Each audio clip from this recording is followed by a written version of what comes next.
여러분 안녕하십니까? 오늘 성경 히브리서에 있는 말씀을 읽겠습니다. 히브리서 10장입니다.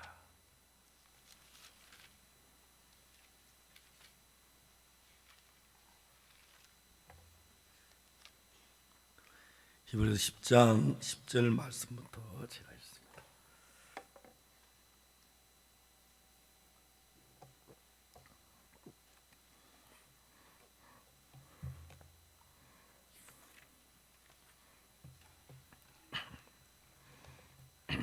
찾으셨으면 제가 읽겠습니다. 이 뜻을 쫓아 예수 그리스도의 몸을 단번에 들이심으로 말미암아 우리가 거룩함을 얻었노라. 제사장마다 매일 서서 섬기며 자주 같은 제사를 드리되 이 제사는 언제든지 죄를 없게 하지 못하거니와 오직 그리스도는 죄를 위해 한 영원한 제사를 드리시고 하나님 우편에 앉아서 그 위에 자기 원수들을 자기 발등상에 되게 하실 때까지 기다리시나니 저와 한 제물로 거룩하게 된 자들을 영원히 온전케 하셨느니라. 또한 성령이 우리에게 증거하시되 주께서 가라사대 그날 후로는 저희와 세울 언약이 이것이라 하시고 내 법을 저희 마음에 두고 저희 생각에 기록하리라 하신 후에 또 저희 죄와 저희 불법을 내가 다시 기억지 아니하리라 하셨으니 이것을 사하셨으니 다시 죄를 위하여 제사 드릴 것이 없느니라. 그러므로 형제들아 우리가 예수의 피를 힘입어 성소에 들어갈 담력을 얻었나니 거기까지 읽었습니다. 이번 부산 집회 너무 은혜롭고 좋은데 제가 목소리가 안 좋아가지고 늘 단에 올라올 때마다 긴장이 되고 그랬는데 오늘 마지막 날이라서 잘 마쳤다는 생각이 이렇게 듭니다. 여러분 좀 이렇게 목소리를 가다듬으려고 애를 좀 썼는데 잘 안 돼서 죄송하고요. 그래도 이런 시간을 가질 수 있어서 얼마나 감사한지 모르겠습니다. 저는 1962년도에 예수님 십자가에 못 박혀 죽으신 그 피로 제 사함을 받았다는 걸 깨닫고 믿게 되었습니다. 그때부터 주님이 제 삶은 하나하나 이끌어가는 걸 느낄 수가 있었어요. 제 돈 문제를 좀 이야기하고 싶은데 살다 보면 돈이 필요할 때가 있는데 돈이 없으면 어렵지요. 그래서 그때 이제 주님 앞에 기도를 했지만은 내가 기도를 해서 하나님 돈을 주신다, 삶을 도와줘. 그건 잘 아직 경험이 없고 이해가 잘 안 갔어요. 근데 제가 구원받고 이제 얼마 안 돼서 성경학교 마치고 압곡동에 있다가 장팔리, 경남 급창읍 장팔리, 그런데 그 장팔리 조그마한 시골 교회 전도사로 있을 때였었어요. 어느 날 대구 선교 본부에서 다음 월요일 날 대구에 오라고 하는 이제 지시를 받았어요. 근데 이제 문제는 그때 지금 뭐 거창에서 대구까지 1시간 정도만 가는데 그때는 거창에 대구까지 4시간이 걸렸어요. 뭐 그때 최고 속도가 30km 그런 시절이었습니다. 뭐 비포장도로. 근데 그 차에서 대구까지 갈 수 있는 버스비가 전혀 없었어요. 목요일쯤 연락을 받고 저희들 와서 하나님 대구하는 여비를 주십시오 하고 기다렸어요. 금요일, 토요일 하나님이 10원도 안 주시는 거예요. 주일날 제가 이제 예배를 인도 말씀을 전하고 광고 시간에 나는 내일 대구에 간다고 근데 이제 그철 교회에 없었던 이야기를 해야 하니까 광고를 했어요.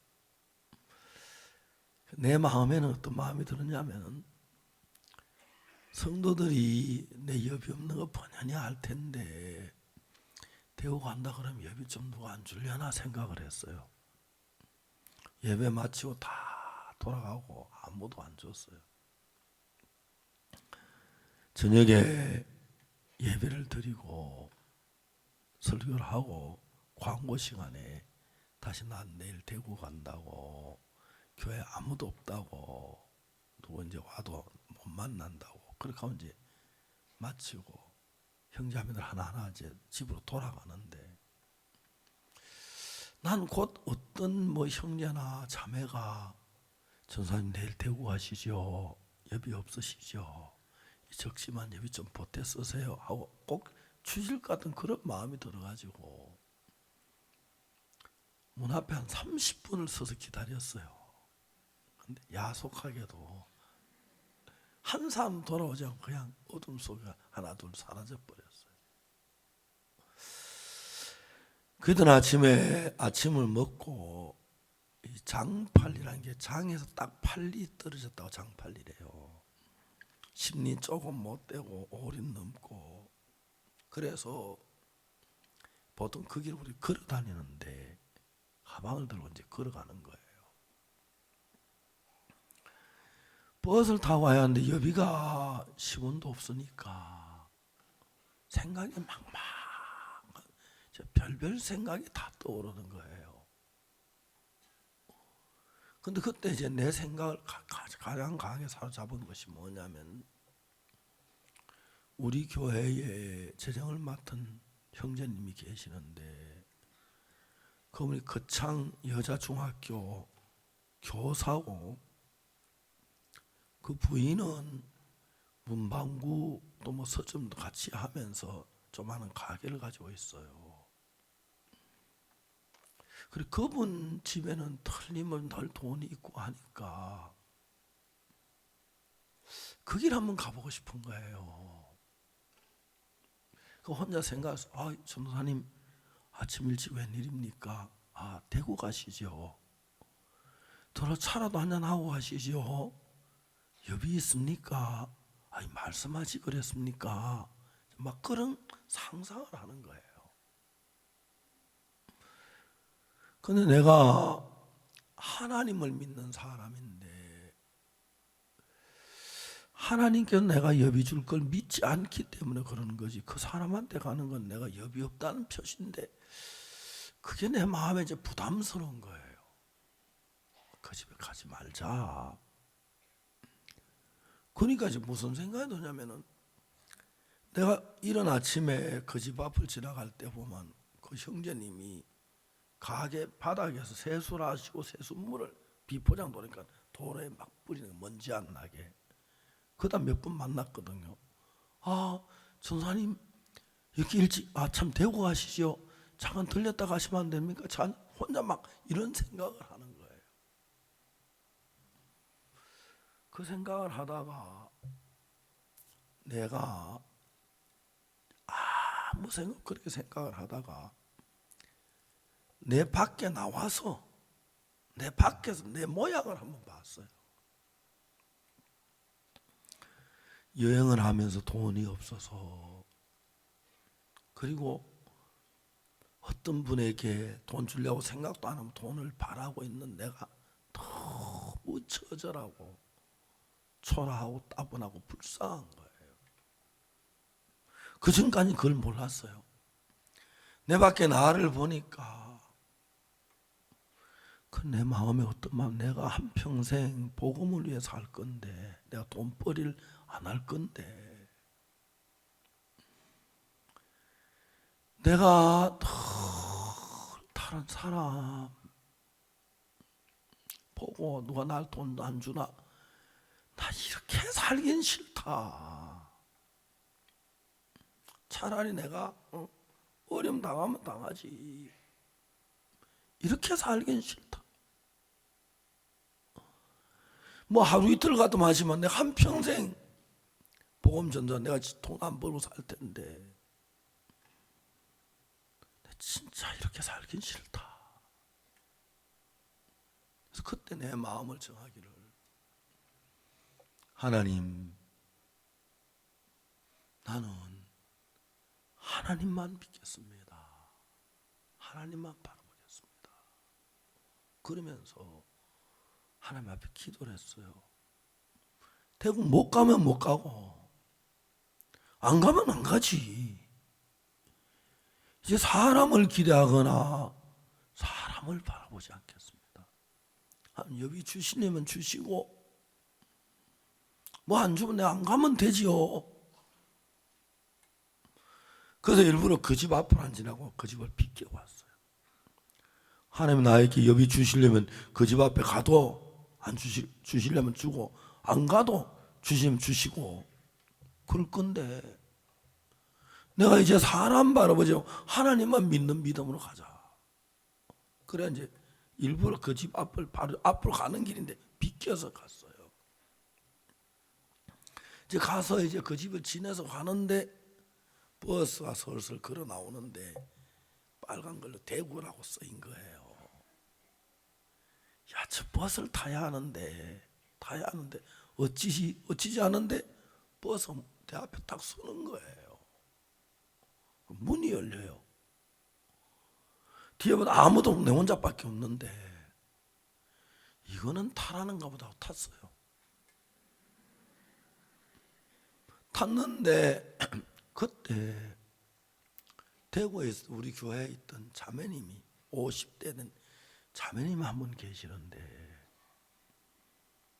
이분은 이제 일찍 남편을 잃고 대구 싹 바느질을 하면서 사실은 자매님이에요. 아이 박전도사 빨리 오르라고 돌으라고 자기 옆에 앉으라고 그러더라고요. 앉았어요. 이제 버스가 시내를 버스 막 달리니까 안내양이 딱 수표하고 볼펜을 들고 저한테 버스비를 받으러 온 거예요. 자매님을 쳐다봤어요.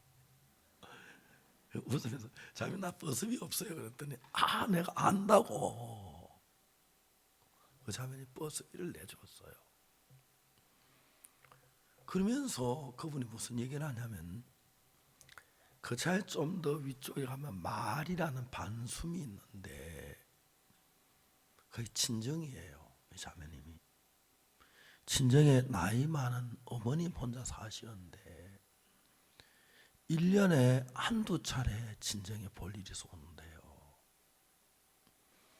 와서 보면 자매님은 대구에 사니까 뭐 싹바느질도 하고 하니까 돈이 뭐 큰 돈에 돈을 만지는데 친정엔 돈이 너무 귀하더라는 거죠.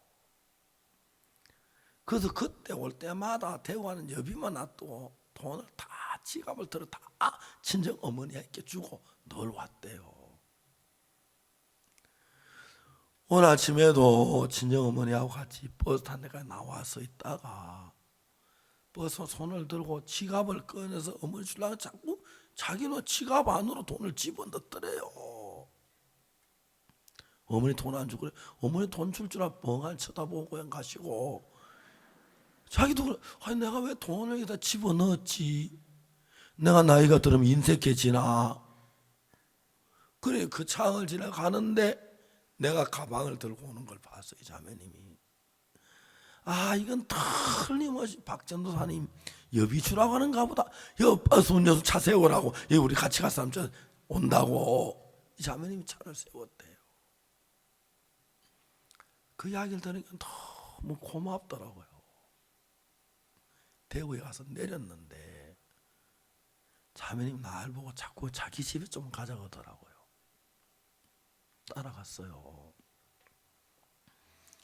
정신대와 정심을 잘 차려주시더라고요. 점심 얻어먹고 자매 잠깐 있으라 그러더니 어디 밖에 나가요. 한 30분 있다가 오더니 그 돈을 빌린 것 같아요. 제 주머니에 돈을 한 주먹 넣어가지고 얼마나 수고 많으면 포켓도 넣어주는 거예요. 진짜 관두지 마시지. 그래 이제 선교센터에 갔어요. 그럼 아무 생각 일하고 저녁에 이제 제가 자기 전에 잠자리에 앉아서 기도를 했어요. 기도를 하다 오늘 아침에 있었던 일들이 쭉 생각이 나는 거예요. 그런데 내가 깜짝 놀란 건 하나님은 나에게 버스비 그 자매님 준비해 놓으셨는데 내가 그 손영재님 집에 들어갔으면 버스는 지나갔을 거예요. 그죠? 내가 막 으르르다가 형제님 제가 대구에 가야 하는데 여비가 없는데 대구 갔다 와서 갚아줄 테니까 돈 좀 빌려주십시오. 내가 이제 그런 얘기 생각해서 해봤어요. 형제님 전도사님 죄송합니다. 돈이 없어 어떡하지요? 그렇게 하면 내가 뭐 배째요 어째요? 내가 만일 오늘 그 집에 들어갔더라면 그냥 하는 그 자매도 날 준비해서 그냥 차 지나갔을 거고 난 하나님 기도해도 하나님 안 들으시네 분명히 그렇게 말했을 거예요. 그날부터 제가 오늘날까지 살면서 저에게 돈이 필요할 때가 있고 어려울 때도 있었어요. 한 번도 제가 사람에게 표현한 적이 없어요. 하나님이 정확하게 필요한 물질을 주시고 비행기 표값도 주시고 뭐 그런 제 도움이었어. 그러면서 제가 죄 사함을 받고 난 뒤에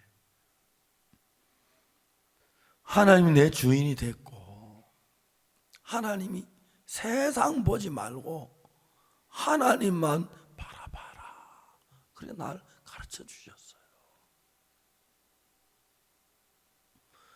제가 딸하고 아들 낳아서 키웠는데 제 아내가 딸을 낳았을 때 여러분 볼 때 어떠냐면 너무 예쁜 거예요. 제가 우리 딸아이가 어릴 때 내가 여행할 때 딸만 데리고 다닐 때가 여러 번 있었어요. 근데 얘가 2살 때였는데요. 하루는 내가 집에 저녁에 전도한 밤 12시까지 들어왔는데 은숙이가 손에 붕대를 잔뜩 감고 있었어요. 은숙이 왜 그랬느냐고 물어보니까 옆집에서 아이들 노는데 그 세상에 우리 예쁜 딸을 밀었어요. 어떤 녀석이. 얘가 뒤로 넘어지면서 시골집 그 부엌으로 열리는 문이 열리면 부엌 아궁이가 거꾸로 떨어졌어요. 보통 그때 시골집 부엌 그 붓두막이 시멘트인데 거꾸로 머리 안 깨지길 다행이고 그 연탄 아궁이에 떨어가 막 안 타 죽길 다행인 거예요. 내가 자고 있는 딸을 안았어요. 안고 하나님 우리 은숙이 상처 없이 빨리 낫게 해달라고 기도를 했어요. 기도를 드린 내 마음에 어떤 마음이 일어나냐면은 넌 네가 네 아이들 반듯하게 키우고 싶었지. 아이가 연탄 아궁이에 떨어져 너는 한 집에 살 무슨 일로 도왔냐? 나는 내가 그때도 어리석게 누가 자기 아들이나 딸 반듯하게 키우고 싶지? 누가 마약 중독자 만들고 누가 알코올 중독자 만들고 누가 토박꾼 만들고 싶겠어요? 저는 그때 반듯하게 키우려고 마음은 반듯하게 키울 수 있을 줄 알았어요. 근데 제 딸아이가 연탄 아궁이에 떨어졌는데 내가 손끝만한 걸 한 도울씩 못한 거예요. 그때 내 마음에서 하나님 앞에 뉘우치고 회개가 되어지는 거예요. 하나님, 내가 잘못했습니다. 내가 우리 아이들 키울 수 없습니다. 우리 딸이 그 위험한 데도 내가 손끝만큼 돕지 못하고, 딸아이가 연탄하고 있던 얼마나 놀랍고 소리 질렀겠습니까? 아버지가 한 집에서 한 손끝만 도움이 못 줬는데, 하나님, 우리 아이 언숙이 하나님이 키워주십시오. 내가 아버지긴 하지만 나 마음에서 아버지 사표 냅니다. 하나님이 아버지 돼 주십시오. 그래서 제가 딸을 키우고 아들을 키우면서 정확하게 하나님이 우리 아이들을 이끌고 있는 걸 정확히 보여요. 제 아들이 미국에서 고등학교를 다니다가 1년 만에 처음 왔어요. 우리 교회와 주일 낮에 제 아들이 간증을 했어요. 제가 그 간증을 지금 기억이 안 되지만은 내가 그 간증을 들으면서 우리 아들을 미국에 있는 동안에 하나님이 우리 아들을 키우고 돌보고 있다는 걸 정확히 알았어요. 그 다음부터 제가 아이를 하나님 손에 맡겼어요. 하나님께서 정확하게 우리 아이들 어린이 도우시고 지키는 걸 봤어요. 저희들 교회에 몇 년 전에 40대 중반에 부인이 우리 교회에 처음 나왔어요. 그는 며칠 있다 구원을 받았어요. 제가 아직까지 한국에서 그 자매만큼 뚱뚱한 사람 못 봤거든요. 하여튼 이 정도쯤 될 것 같아요. 의자에 앉으면 반은 의자 밖에 나오고 반은 의자 안에. 이 부인이 와서 저한테 무슨 이야기 하냐면 자기 과거 이야기를 하더라고요. 공대 건축과를 졸업하고 자기는 정말 이 지구 위에 자기가 설계해서 건축물 하나 남기는 게 소원이었어요. 좋은 건축회사에 취직을 했어요. 잘 나가는 사람이었어요. 아가씨인데 어느 날 빌딩을 짓는데 하루 종일 인부들이 일하거나 저녁 때 인부들이 다 퇴근하고 나서 빌딩을 건축 점검을 하러 간 거예요. 설계도를 가지고 설계도로 잘 만들어지고 있나 빠진 데가 없나 그걸 점검하는데 자기 남자 상관하고 같이 간 거예요. 8층, 7층 쭉 점검해 내려오는데 그 빌딩 아무도 둘이만 있는데 그 남자가 자기를 끌어안았어요. 소리지르고 발버둥 쳤는데 남자를 이길 수 없었어요. 강간을 당한 거예요. 너무 억울하고 분하고 수치근데 이걸 누구에게 이야기할 수가 없는 거예요. 창피해서 고민을 했어요.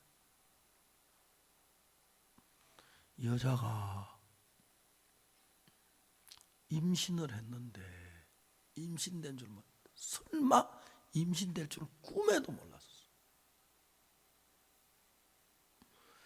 평소에도 생리가 정확지 않아서 정말 꿈에도 생각지 않았는데 다리 신하의 몸에 이상을 느껴가지고 임신이 된 거예요. 어떡하지? 병원에 산부인과를 찾아갔어요. 유산을 하려고. 산부인과를 가는데 뱃속에 아기가 그걸 아는지 엄마 배를 툭툭 치더래요. 그 치는 게 꼭 엄마 나 살았어, 나 죽이지 마, 나 엄마랑 살고 싶어, 꼭 그러는 것 같았어. 여자가 나 너 원치 않았어. 난 너 원치, 너 있으면 내가 내 인생을 못 살아. 난 너 원치 않아. 난 정말 원치 않았어. 그래서 막 병원까지 갔는데 병원 문을 열고 들어가면 막 아이가 막 자기 죽는 걸 아는지 유산을 못 시키고 돌아온 거예요. 날 며칠 고민하다가 여자가 엄마가 돼가니까 자기 자식에 대한 그 따뜻한 애착, 그게 너무 강하게 솟아나서 자기 인생을 전부 포기하고 아기를 낳기로 했어요. 회사에다가 사표를 내고 파마 고대하는 걸 배워서 미장원에 고대하고 파마 주면서 그렇게 새로운 집을 마련하고, 결혼도 안 한 사람이 친정 애기 낳으면 너무 부끄러워서 집을 하나 사가지고 종한집 애기 침대도 사고 뭐 옷도 쭉 해가 이제 출산 중 애기를 낳았어요. 너무 잘생긴 아들이었어요. 애기를 안고 미장원에 가서 젖을 먹이고 방에 눕혀놓고 파마 고대하다 젖 먹이고, 둘이 막 가난해도 너무, 이젠 그때 친구도 다 없으면 연락은, 애기가 둘이만 인생 너무 행복한 거예요. 애기가 자라는 걸 보고 너무 사랑해가고. 근데 그때 불행한 일이 또 닥친 거예요. 어떤 남자가 가까이 다가왔어요. 너무 따뜻하게 해주는 거예요. 외롭고 고독한데 남자가 따뜻하게 너무 고마웠고 믿었어요. 남자가 뭐라고 말하냐면, 그 여자들은 남자들 전부 늑대 같다고 도둑놈이라고 하는 얘기를 해요. 안 그런 사람도 있는데 그런 사람 만나면 그렇게 할 거예요. 한번 차를 마시면서 남자가 왜 그렇게 어렵게 사느냐고, 잘 살 수 있는데, 늘 그 이야기를 들었어요. 근데 그날 아주 실질적으로, 그래서 왜 어떻게 살면 되냐 물어보니까 돈이 있느냐고 물어보더래요. 왜 그러냐니까, 우리 회사에다 투자하면 회사에서 이자를 많이 주면, 여자분들이 단순하니까요. 왜 회사에서 은행 돈 쓰면 값싸게 쓸 수 있는데 이자를 많이 주고 돈을 얻으려고 해요? 벌써 회사가 망하는 회사잖아요. 근데 여자들 그런 생각을 못 하니까, 이자를 많이 줄 테니까 그러면 편안하게 살 수 있다고. 여자는 너무 고마웠어요. 그 은행에 가서 자기 집을 담보로 해서 돈을 얻을 수 있는 만큼 얻어가지고 그 남자를 갖다 줬어요. 그 남자가 막 계산하더니 한 달에 매월 5일마다 이자 얼마를 통장에 넣어주겠다고 너무 큰 돈을 주는 거예요. 그래서 이거 가지고 은행 이자 갖고도 뭐 잘 살 수 있겠다. 너무 좋았어요. 그날 다음날 남자는 그 돈 가지고 미국으로 날라버렸어요. 아니야. 친구들 그 소리 들어도 아니야, 안 그래. 그 사람 그런 사람. 근데 전화가 안 되는 거예요. 전화도 안 되고 연락도 안 되고. 이젠 집에 돌아와서 인생을 살면 왜 나는 이런 어려운 일을 겪어야 되지? 왜 나는 불행한 일만 있어야지? 저녁에 자려고 자리에 누우면 잠이 안 와요.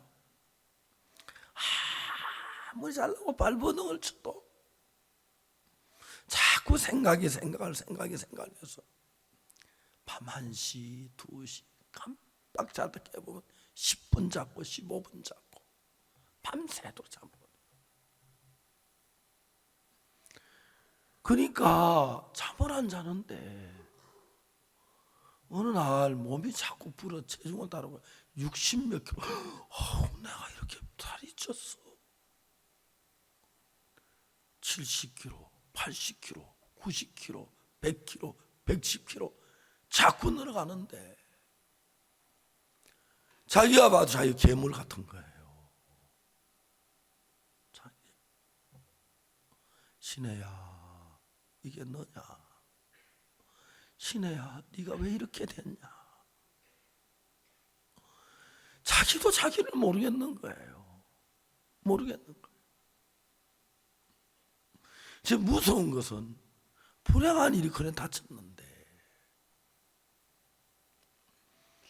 곧 또 불행한 일이 올 것 같은 거예요. 그게 두려운 거예요. 꼭 불행한 일이 오면 자기 망할 것 같고 막 너무 들어서 불행한 일이 더 다치기 전에 죽어야지. 아들을 친정에 보냈어요. 그럼 문을 안으로 걸어 잠그고 칼로 가지고 동맥 건다고 뭐 동맥 준다는 얘기들 막 그었어요. 하나 둘 셋 하다 피를 쓰러져서 죽어가고 있었어요. 친정아버지가 와서 보고 생겨나지 않았는데 문이 안으로 잠겨 있는 거예요. 안만 또 소식이 없어서 유리창을 깨고 들어가 보니까 딸이 죽어가고 있었어요. 피를 흘리고. 119를 불러서 울면서 입원시켜 생명을 살렸는데 세상에 불행한 것이 신경을 끊어가지고 왼손이 쓰지 못하는 거예요. 미장원에 파마도 못하고 이제는 너무 어려워졌어요. 백화점에 와서 매니저를 불렀어요. 자기 사정을 쭉 이야기했어요. 내 왼손을 못 씁니다. 나 무슨 일이라도 시키고 조금만 돈 주면 밥만 먹고 살도록만 도와주십시오. 백화점 매니저가 그 백화점에 팔도 한쪽 못 쓰는 여자를 어디다 쓰겠어요? 이렇게 뚱뚱한 여자를. 너무 간곡하게 얘기하니까 백화점에는 빈 박스 치우는 일을 시켰어요. 그거 하고 한 달에 50만 원씩 받아가지고 어렵게 살았어요.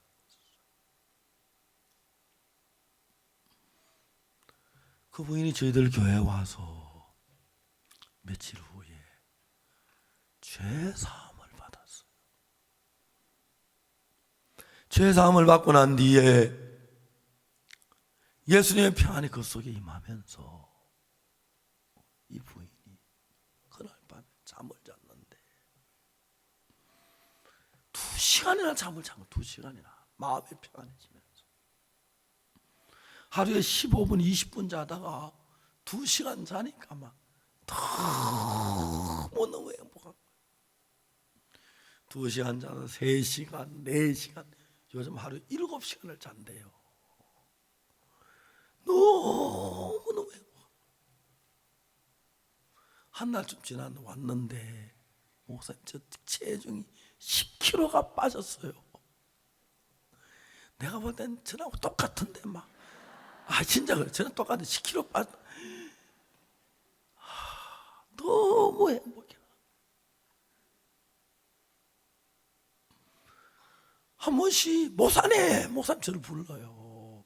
내 이야기 들어봐요. 하나님이 그 자매님을 이끌고 계셔요. 어느 날 나한테 와서 뭐라 하냐면, 목사님, 하룻밤 자는데 팔목이 너무 아파서 밤새도록 울었대. 날이 밝아가지고 병원에 가보니까 의사가 기적이라고 그러면서 신경이 붙었다는 거예요. 그래서 내가 팔이 이제 내가 한 밀어보는 손을 밀어보니 팔에 힘이 들어가요. 너무 하여튼 그 자면 저한테 막 목사님 막 예배당 과음을 불러요. 왜요? 막 다가와요. 와서 이야기를 해요. 은행에서 잘 빚이 많은데 돈이 뭐 한 몇백만 원 생겨서 그걸 갚아야겠다. 은행에 가져갔어요. 담당 직원이 깜짝 놀라더래요. 따라오라 그러래요. 따라갔어요. 지점장실에 가더니 담당 직원이 뭐, 지점장님, 이 부인이요 이래 해서 빚이 졌는데, 은행 빚인데 갚을 수 없는데 내가 그 집을 몇 번 가봤어요. 너무 어렵게 사는데 이 많은 돈을 가져왔다고 막 내가 놀랬다고, 집에 돈 한 번 없어 이래 막 자기 말 하지도 않았는데 자기 집 다 아는 것처럼 막 얘기. 지점장님이 보더니 고맙다 그러면서 이걸로 마무리 짓재요. 그 많은 빚을 다 탕감받았다. 좋아가지고 막 와서 그 날 부르면 반드시 좋은 소식이에요.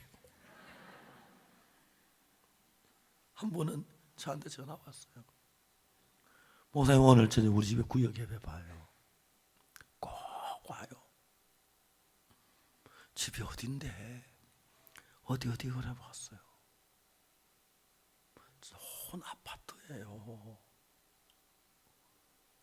울면서 이야기를 하는 거예요. 구청에서 허술한 아파트를 샀어요.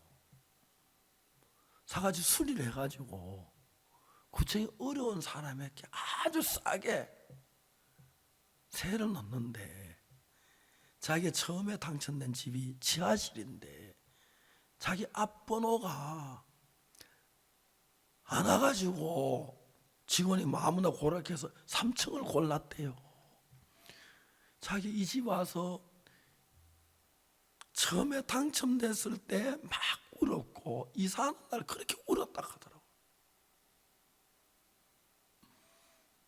제가 지금도 그래요. 체중은 뭐 근데도 많이 줄었다 하는데 나 볼 때는 하나도 안 줄었다.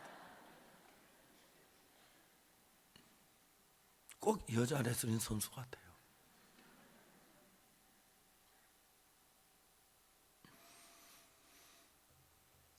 우리가 전기를 집에 들어올 때 전기가 우리에게 뭐라고 말하냐면, 주인님, 나 주인 집에 가서요 냉장고도 돌리고요 세탁기도 돌리고요 불도 켜주고요 에어컨도 틀어드리고요 텔레비전 틀어줄게요. 전선만 연결해줘요. 전기는 전선만 연결해주면 악한 사람 집에다가 충성스럽게 일하고 선한 사람 집에다 가고 잘생긴 집에도 가고 못생긴 집에도 가고. 전기가 들어, 이 집 더러워 못 해먹겠네. 집이 왜 이렇게 더러워, 나 얘기 안 할 거야. 전기가 한 번도 그래 간 적이 없어요. 선이 끊어져서 가지. 전기는 전선을 통해서 흘러요. 하나님은 마음으로 하나님을 흘러요. 여러분이 오늘 아침에 이 자리에는 여러분 누구든지를 불문하고 하나님하고 한 마음이 되면 하나님이 여러분 마음 속에 들어와요. 그래서 여러분의 마음에 없는 소망도 넣어주고요, 여러분 마음에 없는 행복도 넣어주고요, 여러분 마음에 없는 사랑도 넣어주고요, 선한 마음도 주고요, 기쁨도 줘요. 근데 대부분 사람들 하나님과 마음이 막혀 있어요. 왜? 하나님 다른 생각을 가지고 있으니까. 하나님이 간곡하게, 제가 이 신구약 이 성경 여러 번 읽었습니다. 이 신구약 66권 속에 들어있는 내용의 주제는 예수님이고, 예수님의 주제는 우리 죄를 사하는 거예요. 하나님의 성경 66권에 구구절절히 장장마다 예수님의 피가 우리 죄를 사했다고, 우리가 깨끗하게 됐다고, 의롭게 됐다고, 우리 노력이나 수고가 아닌 은혜로 값없이 예수님 우리를 산 눈처럼 희게 씻어 나왔다고 이야기를 해요. 근데 많은 사람들이 뭐라면 난 죄인이래요. 하나님 말하고 전혀 다른 말을 하는 거예요. 우리가 죄인이지요. 죄를 지어 죄인이지요. 그렇지만 하나님이 씻었다면 씻은 거 아니에요? 하나님이 깨끗하면 깨끗한 거 아니에요? 하나님이 의롭다면 의로운 게 아니에요? 하나님이 거룩하면 거룩한 거 아닙니까? 거룩한 건 맞아요.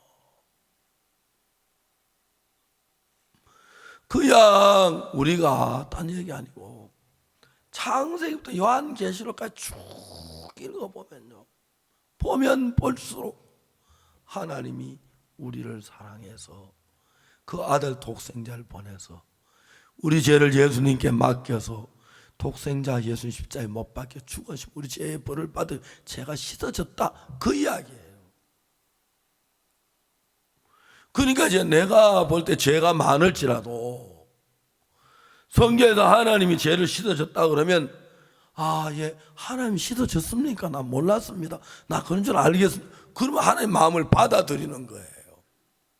그러면 하나님 마음에 네 죄가 씻어졌다, 예, 내 죄가 씻어졌습니다. 하나님 씻어줬다면 씻어진 게 맞습니다. 그러면 하나님하고 내 마음이 한 마음이 돼요. 여러분이 친구들이나 부부지간이나 가족지간이나 뭐 누구든지 간에 같은 마음이든 마음이 흘러요. 마음이 흐르는 사람들 같이 있을 때 그 사람이 기쁘면 100이란 기쁨이, 난 100은 다 안 해도 30이나 40 기쁘고요. 나하고 같이 마음이 흐르는 사람이 슬퍼하면은 100이라는 슬픔이면 100은 다 안 돼도 20이나 30 슬픔이 오고요. 그게 마음이라는 거예요. 그래서 여러분, 하나님은 전기는 전선을 통해 흘러가지만 하나님 뭐 승용차 타거나 KTX 타고 다니시는 분이 아니고 마음으로 마음속에 흘러 일을 하시는 분이에요. 그래서 여러분의 마음을 하나님의 마음 같이 했을 때 하나님의 마음은 여러분 마음이 하나로 되면서 그때 하나님 내 마음 안에 들어와서 내가 다치는 모든 문제를 정리해 주는 거예요. 그게 너무 감사해요. 저는요, 처음에 군대 갔을 때 어느 날 밤에 자고 나니까 장갑이 한 컬이 없어졌어요. 군대는 하도 도둑질을 많이 하니까 장갑을 도둑질했다 훔쳐갔다 소리 안 해요. 왜냐하면 전부 대한민국 국방부 안에 있으니까 다만 위치 이동이라 그래요. 제가 장갑을 잊어버렸는데 너무 걱정이 되는 거예요. 그때는 막 구타가 아주 심해요. 코끼리 자루가지고 막 이렇게 때리는데, 처음에 내 반에 하나가 탈레나토로 왔는데 곱게 이제는 40대를 때리더라고요. 애가 완전히 늘어지다. 근데 때려요. 그때 굽다가 아저씨 장갑 이적번 넣었다가 팔아먹어서 그렇게 해요. 그리고 뭐 달러로 환산하면 지참대 값이라 하고 조교들이 늘 군대에서 그렇게 말해요. 아무렴 장갑 하나가 집찬대 값이 되겠어. 이 말이 안 되지. 하여튼 그래요. 그래가지고 막 고민이 됐어요. 매 맞으면 어떡하지? 그 내 마음에 직감적으로 나도 훔치면 되지 뭐. 훔치는 간단해요. 밤에다 변소 갔다 오는 척하면서 그것도 훔치는 방법이 바로 훔치면 그냥 내가 장갑 잊어버렸다고 하면 안 돼. 왜냐하면은 잊어버렸다 하면 다시 내가 훔치면 그 한 포착하면 잊어버리면 오니까 절대 말하면 안 되고 훔쳐도 그냥 훔치는 게 아니고 방법이 있어요. 전 하나 훔쳐가 옆에다 놓고 그걸 또 옆에 놓고 몇 번 바꿔가지고 내한테 와야 하는 거. 그래야 그리고 표시도 막 장갑 표시는 다 꽂히고 막 그래. 어느 날 나도 훔치려고 마음을 먹었어요. 여기는 군대야. 별 수 없어. 근데 하나님이 나에게 어떤 마음을 주시냐면 만일에 네가 장갑을 훔치다가 안 들킨다고 하자. 그렇지, 안 들키지. 잘하는데 왜 들켜? 근데 만일에 들키면 네가 내 몸 안에서 전도할 수 있겠느냐? 여러분 그냥 다 훔쳐 남은 게 아니라 예수 믿는 걷다 가면 막 그건 두고 얘기하잖아요. 만일에 내가 장갑을 훔치다가 들키면 야 예수에 너 도둑질하는 걸 하는데 그 내 말 전도가 되겠어요? 그는 군대 3년 동안 생활할 동안 전도 못하고 나오면 신앙도 다 주고 내가 비참해질 것 같은 거예요. 며칠을 고민하며 갔어요. 아침에 학과 출장할 때 사나이로 태어나서 팔을 흔드는데 우리 중대 200명인데 다른 사람 다 국방색 손이 올라 나만 빨간 손이 올라가니까 손 시린 건 아무 문제도 아니고 내가 내보고 어디다가 팔아먹었어. 몽둥이질라 그게 그리 겁이 난 거예요. 제가 사흘 동안 고민하다 하나님 앞에 기도해서 하나님 저 도와주십시오. 내가 매를 맞으면 맞고 어려면 당하면 당하고 훔치지 않겠습니다. 저 도와주십시오. 장갑 한 컬에만 주십시오. 사실 장갑 한 컬에 뭐 지금 뭐 얼마나 되겠어요. 그 양털로 짠 장갑인데 초록색 그 국방색 장갑. 그날 수류탄 투정하는 훈련한 날이었어요. 수탄을 뽑아가지고 하나 둘 막 던지고 때리고 이제 그게 훈련이 돼야 자동차가 딱 뽑아 막 던지고 수탄 그 옛날에 6.25 3인데 급하면 핀을 안 뽑고 던진대요. 저쪽에 바다가 다른 핀 뽑아 던지고 이쪽으로 오는 거예요. 그런 일이 많대요. 막 급하면 그래요. 정신없, 제정신 아니니까. 그 훈련을 막 해요. 근데 이제 쉬는 시간에 50분 그 뭐 교육 10분 휴식인데 휴식은 뭐든지 먹고 있는데 담배 피우고 하는데 그래 내 앞에 우리 동기 하나가 가까이 오더니 야 박옥수 너 장갑 없나? 그랬어요. 야 나 큰일 났다. 왜? 밤에 잤는데 누가 장갑 훔쳐가서 그러니까 자식 나한테 이야기하지. 야 너 장갑 2컬이야 그랬어. 2컬이야. 야 임마 어디서 훔쳐서 그랬거든. 군대 말이 다 그래요. 야, 훔치기는 근데 어떻게 장갑이 2컬이야. 나 손에 동상이 있었어. 우리 형님 여기 중대장이야. 동상에 또 장갑 한 컬 더 주더라. 야 전우 좋은 게 뭐냐? 나는 그냥 장갑 벗더니 한 그릇 주는 거래. 이거 뭐 장갑 한 그릇가 아니고 하나님 내 기도를 들으셨다는 거. 야, 군대도 하나님이 도와주시네. 군대도 하나님이 살아 일하시네. 군대가 3년 동안 한 동안에 제가 통신훈련소에서 3년 동안 근무를 했는데 우리 부대에서 제일 행복했어요. 매사에 하나님이 함께하는 거예요. 이제 여러분들이 정확하게 죄사함을 받고 나면은 그냥 죄사함을 받는 게 아니고 하나님께 네 죄가 사해졌다는 그 말씀을 받아들인 거예요. 하나님의 마음을. 자, 오늘 우리가 히브리 10장 읽었는데 너무 많은 얘기를 가지고 성경을 이야기할 시간이 별로 없네. 10장 10절에 이 뜻을 쫓아 예수 그리스도의 몸을 단번에 들이심으로 말미암아 우리가 거룩함을 얻었노라 하고 되어 있죠. 누가 이랬기 때문에, 내가 착했기 때문에, 내가 뭐 열심히 기도했기 때문에, 내가 뭘 했기 때문에가 아니고 예수 그리스도의 몸을 십자가에 못 박아 돌아가셨기 때문에 우리 그때 이미 죄가 씻어졌고 거룩해졌고 깨끗해졌고 의로워졌다는 거예요. 여러분 이번에 이 이야기 많이 들었죠? 그래서 여러분 이걸 마음에 받아들였죠?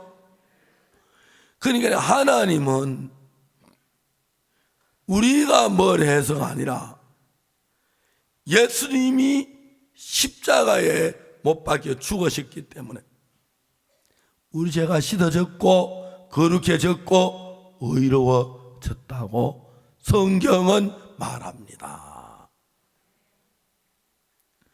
그러면 여러분 우리가 난 죄가 많은데 하나님 내 죄가 씻어졌다고 하시는 성경에 그럼 내가 씻어졌네 하고 이걸 마음에 받아들일 때 하나님 마음하고 내 마음하고 하나가 됩니다. 아닙니다. 나는 죄인입니다.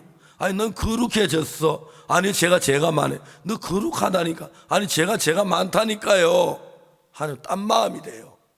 하나님 우리 마음속에 임하시진 못해요. 그런데 내가 죄사함 예 씻어져서 그 말씀을 믿음 받아들일 때 한마음에 하나님 내 안에 들어서요. 그때부터 제가 50몇 년을 지냈습니다. 62년도에 그랬으니까 지금 50몇 년을 지냈는데 어떤 어려움이 있든지 어떤 문제가 있든지 항상 하나님은 나와 함께 계셨습니다. 아까 말한 대로 버스비가 없을 때 장갑을 잊어버렸을 때 그런 얘기 다 하라고 하면 밤새도록 해도 다 못해요. 나는 안 그랬는데 하나님은 나를 아들로 삼으시고 그 종으로 삼으시면서 하나에서 열이면 열, 백이면 백, 늘 나를 도우시고 이끄시고 지키시고 인도하고 계셨어요. 오늘 여러분들 이번 집회에서 여러분 얼마나 악을 행했든지 얼마나 더럽든지 얼마나 추하든지 불문하고 아무리 여러분 악을 많이 저질러도 예수님이 씻으실 수 없을 만큼 악은 하나도 없습니다. 아무리 더러워도 예수님의 십자가는 여러분을 흰 눈보다 더히게 깨끗하게 씻었다고 성경은 이야기합니다. 내가 내 죄가 씻어진지 안 씻어진지 모르니까 성경에 씻어졌다면 씻었다고 믿으면 돼요. 이 뜻을 쫓아 예수 그리스도의 몸을 단번에 들이심으로 말미암아 우리가 거룩함을 얻었노라.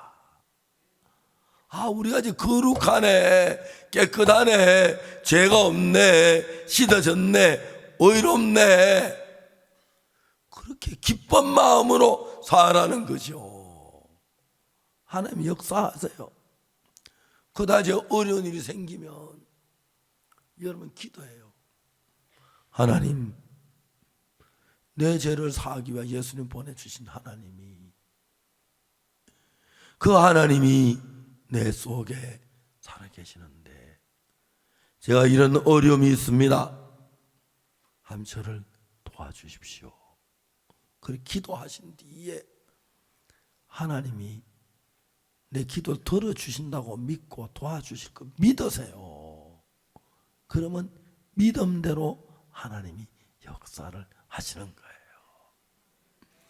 제가 복음을 위해 살며 지금까지 지내오는 동안에 이런저런 일들이 참 많았지만 항상 하나님은 저들과 함께 계시고 저를 지키시고 인도하시고 역사하셨어요. 그걸 생각하면 너무 하나님 앞에 감사한 거예요. 하나님 정말 감사합니다. 하나님 감사합니다.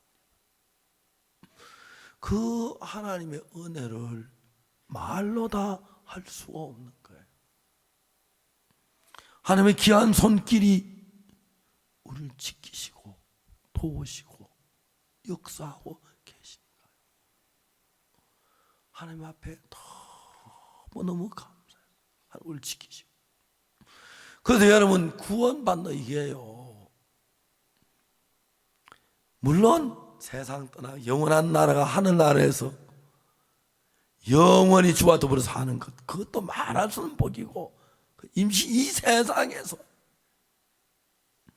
아까 말했던 그 자매님, 뚱뚱한 자매님, 죄산 받고 난 뒤에 하나하나 돕는 걸 봐요. 저는 목사잖아요. 저희들 교회에 많은 성도들이 교회를 나오는데, 처음에 이제 교회 나오던 분 맡기 어렵고 힘들고 그런데 너무너무 하나님이 축복을 하는 거예요. 딱 보면 저희들요, 교회가 서울 서초구 양재동에 있는데 내가 서울시장님에게 한 번도 그런 부탁을 안 했는데 우리 교회에서 1km 떨어진데 대단히 아파트 단지가 있었어요. 그 아파트 단지는 뭐 이렇게 전세로 들 수도 있고 또 살 수도 있고 그런 건데, 저희들 교회에서 한 100명이 넘게 그 아파트를 샀어요. 주차 관리하는 형제가 날 보고, 목사님, 우리 주차장이 모자라는데 자동차가 100대 이상 줄었습니다. 그 아파트 한 1km쯤 되니까 다 걸어오는 거예요. 주차장 복잡하니까. 형제들이 아파트 구역 예배를 보러 가면은 전부 간증을 해요. 이런 얘기 좀 죄송한, 저희들 교회는 아기들 모두 많이 낳는 편이라요.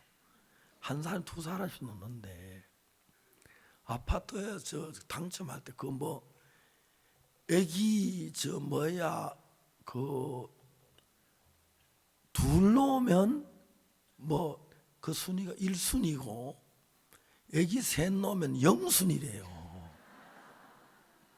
그래서 우리 교회는 아기 셋 놓은 사람이 많아요. 그래가지고 아파트에 내가 한 번씩 갈 때마다 자매들이 막 간증을 해요. 돈이 없었는데 이 아파트가 어떻게 당첨이 되고, 그 다음에 돈을 어떻게 하나님 마련하게 해주시고, 이번에도 우리 오영진 장로하고 다음에 저 뭡니까 하장로님하고 그 다음에 또 우리 그 뭡니까 박민희 형제하고 단천대가 이거 막 들어간다고 그렇게 좋아하더라고요. 그래가지고 막 하나님 물질을 공급해 주셨다 그러고 막 하나님이 하나하나 삶을 이끌어 주시고, 그리고 이제 우리 형제하면서 제일 기뻐하는 건 뭐냐면, 처음엔 복음 전에 되게 쑥스러운데 다른 교회 사람들이 열심히 교회를 막 아주 40년 믿는다는, 죄가 있다고 막 제 때는 고민하면 뭐, 그러니까 자기도 모르는 막 입어버려 이야기를 하는 거예요. 그럼 막 너무 기뻐요.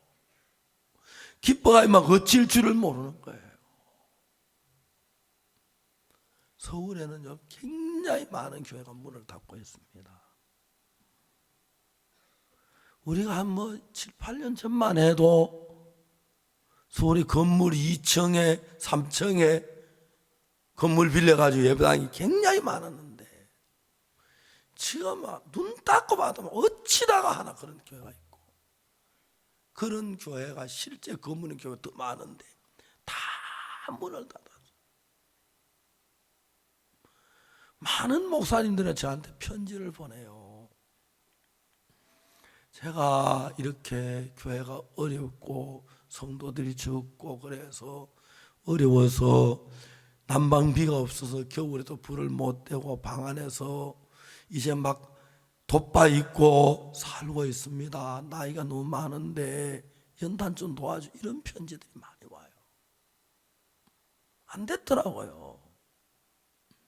그래서 한 번은 그 막 통장 번호, 그 편지 또 복사해 보낸 거기 때문에 통장 번호에서 돈을 한 번도 안 보내줬어요. 근데 한 번은 막 진짜 어려워하는 분이 있어서 연탄 사주고 싶어가지고 부천 어디라 그래서 우리 부천교회 목사님 그게 한번 찾아가 봐 달라고, 어떻게 사시는 것 같아. 가보니까 막 어렵게 사시다가 추가에 못 살아서 아들네 집에 갔다고 없더래요. 그래서 연탄도 못 사줬어요. 많은 사람들이 교회를 다니지만 죄에서 벗어나지 못해서 죄인이 되니까, 여호와의 손이 짧아 구원치 못하심도 아니요 귀가 둔해 듣지 못하지만 오직 너희 죄가 너희와 너희 하는 사이로 마음을 막아놔 버렸어요. 죄인이 되니까. 그런데 예수님의 피로 죄가 사해졌다니까 하나님과 내 마음이 가까워지는 거예요. 그런데 하나님의 마음이 내 마음에 흘러 들어와요. 나도 죄 사함 받고 난 얼마 지나 몇 년 지나 보니까 내가 달라져 있는 거예요. 내가 전에 이런 마음을 가진 적이 없는데, 난 이런 마음이 없는데, 이 마음은 내 마음이 아니야. 이건 내 마음이 아니야. 하나님이 주신 마음이야. 사람들 볼 때 막 옛날에 막 각박했는데 마음에 여유가 생기고, 또 뭐 남들이 뭐라 그래도 마음에 감사하고 몰라서 그렇다고 생각하고 기쁘고 즐겁고, 정말 하나님께서 내가 죄사함을 받은 그날부터 순간순간 나를 이끄시면서 도우시고 역사하시는 걸 볼 수가 있었어요. 얼마나 감사한지 말로 다 할 수가 없어요. 성경에서 예수 그리스도의 피가 우리 죄를 사했대요. 11절 읽어보겠습니다. 히브리 10장 11절.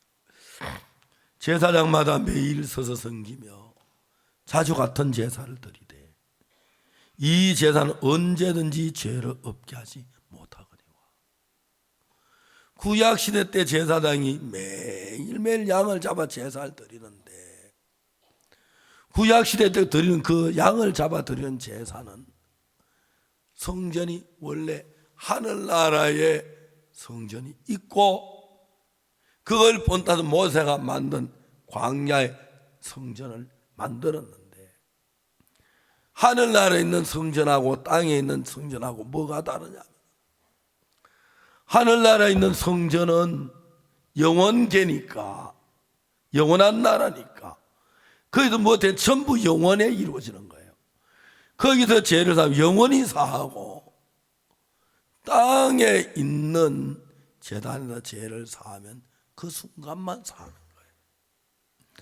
그러니까 제사장들이 죄를 짓는 많으니까 한꺼번에 영원히 죄를 사하면 한 번만 제사 드리면 되는데, 죄를 지을 때마다 죄를 사하니까 백성들이 합니까?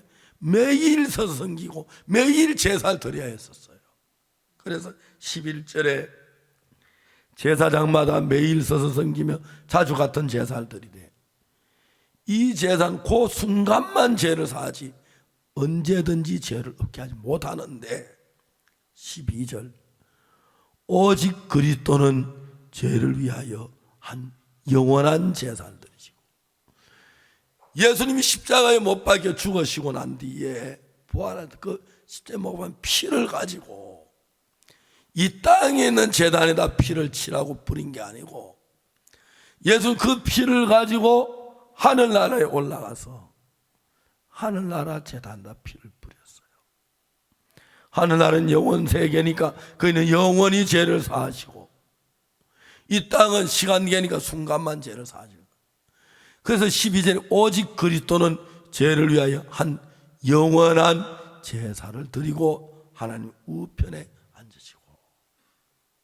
13절 다 같이 읽어보겠습니다. 큰 소리 읽어봐. 시작. 그 후에 자기 원수들로 자기 발등상이 되게 하실 때까지 기다리시나니. 예수님의 원수가 누굽니까? 예수님의 원수가 누굽니까? 예수님이 십자가에 못 박혀 우리 죄를 다 사했는데, 예수님이 십자가에 못 박혀 죽었지만 내 죄를 못 사했다, 내 죄를 반만 사했다, 원죄만 사했다, 죄가 남아있다, 나는 죄인이다. 오늘 교회에 이런 사람들이 참 많아요. 이 사람들은 십자가의 원수고 예수 그리스도의 원수인 겁니다. 피를 흘려가며 죄를 사해놨는데 그 피를 흘린 그 공로를 무시하고 죄를 못 씻었다고 하고 죄가 남아있다고 하니까, 예수님의 가장 큰 원수는 바로 그 원수입니다. 그래서 예수는 성경 구석구석에다가 내 죄를 사했다고 되어 있는데, 얘는 그 원수들로 발등상에 되게 하실 때까지, 발 앞에 무릎을 꿇을 때까지 기다리신다. 그리고 14절 다 같이 읽어보겠습니다. 저가 한 제물로 거룩하게 된 자들을 영원히 온전케 하셨느니라. 영원히 씻어버린 거예요. 영원히. 성경은 이렇게 얘기했어요. 영원히. 한 제물로 거룩하게 된 자들을 1년도 아니고 10년도 아니고 100년도 아니고 1000년도 아니고 10,000년도 아니고 영원히 하늘나라 제단을 씻어버린 거예요. 그리고 또한 성령이 우리에게 증거하시되, 주께서 가라사대 그날 후는 저희와 세울 언약이 것이라 내 법을 저희 마음에 두고 저희 생각에 기록하리라. 그날로 예수님 십자가에 못 박히신 그날 이후로 새 법이 만들어져, 전에 얘기했지요. 죄와 사망의 법과 생명의 성령의 법. 그 법이 뭐냐면 내 법을 저희 마음에 두고 저희 생각에 기록하신 후에 또 17절에 저희 죄와 저희 불법을 다시 기억지 아니하리라. 이게 하나님의 두 번째 우리를 위한 법입니다. 하나님 이 법을 내가 저들의 죄악을 사하고 저희 죄와 저희 불법을 내가 다시 기억지 아니하리라. 18절 이것을 사하셨은즉 다시 죄를 위하여 제사 드릴 것이 없느니라. 죄를 위하여 할 일은 예수님이 다 끝내놨는데 우리가 죄를 위해 하려고 한다면 너무 거만한 이야기가 되는 겁니다. 이해가 가십니까? 그래서 여러분 이 사실을 믿으시면, 자, 그 다음 18절 19절 그러므로 형제들아 우리가 예수의 피를 힘입어 성소에 들어갈 담력을 얻는다. 나는 죄가 많아 하나님한테 부끄럽지만 예수의 피가 내 죄를 사했기 때문에 당당하게, 그래서 바라던 천국 올라가 하나님 전에 배울 때 구주의 의를 힘입어 어여시 앞에 서리라. 내가 잘한 것 말고, 난 죄가 많고 더러운 인간인데 예수님 다 씻었기 때문에 깨끗하게 떳떳하게 담대하게 하나님 앞에 나아갈 수 있도록 여러분을 이끌어 주신 것입니다. 이 말씀을 믿으시고 여러분 마음에 하나님의 성령이 오셔서 여러분 남은 인생을 이끌어 주셔서 이제 하나님과 함께 동행하는 신앙, 참된 교회와 함께하는 신앙, 참된 목자와 함께하는 신앙, 그 행복이 어떤 것인 것을 맛보고 하나님을 위해서 영광을 돌리는 삶을 사시기를 바랍니다. 기도하겠습니다.